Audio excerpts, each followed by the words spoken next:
तू हमें ना जलावा माना बतिया हमार भरम बाबूजी के कर्जा सेवा करी के तोहार भरम बाबूजी के कर्जा सेवा करी के तोहार सासू हमें ना जलावा माना बतिया हमार भरम बाबूजी के कर्जा सेवा करी के तोहार खेती बेची बाबूजी बियाह कई दिहले खेती बेची बाबूजी बियाह कई दिहले देवे के दहेज उतला चारी होई गईले देवे के दहेज उतला चारी होई गईले सासू हमें ना जलावा माना बतिया हमार भरम बाबूजी के कर्जा सेवा करी के तोहार भरम बाबूजी के कर्जा सेवा करी के तोहार सासू हमें ना जलावा माना बतिया हमार भरम बाबूजी के कर्जा सेवा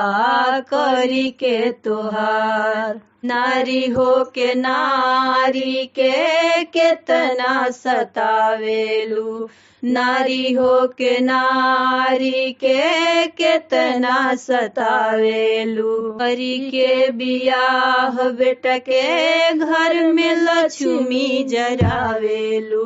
करी के बियाह बेटा के घर में लक्ष्मी जरावेलू नारी हो के नारी के केतना सतावेलू करी के बियाह बेटा के घर में लक्ष्मी जरावेलू सासू हमें ना जलावा माना बतिया हमार भरम बाबूजी के कर्जा सेवा करी के तोहार भरम बाबूजी के कर्जा सेवा करी के तोहार सासू हमें ना जलावा माना बतिया हमार भरम बाबूजी के कर्जा सेवा करी के तोहार खेती बेची बाबूजी बियाह कई दिहले खेती बेची बाबूजी बियाह कई दिहले देवे के दहेज उतला चारी होई गईले देवे के दहेज उतला चारी होई गईले सासू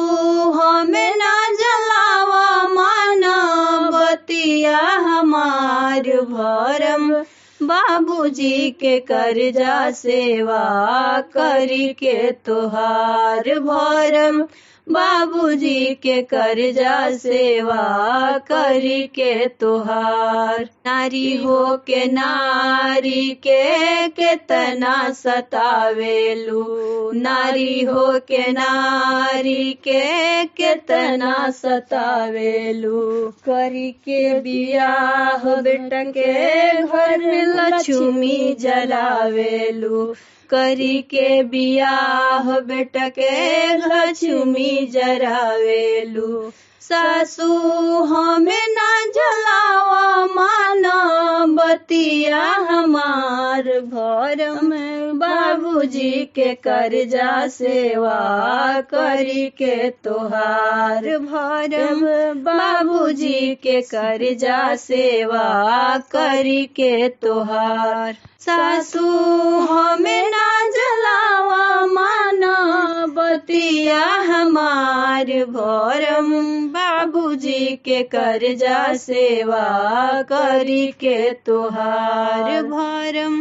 बाबूजी के कर्जा सेवा करी के तोहार।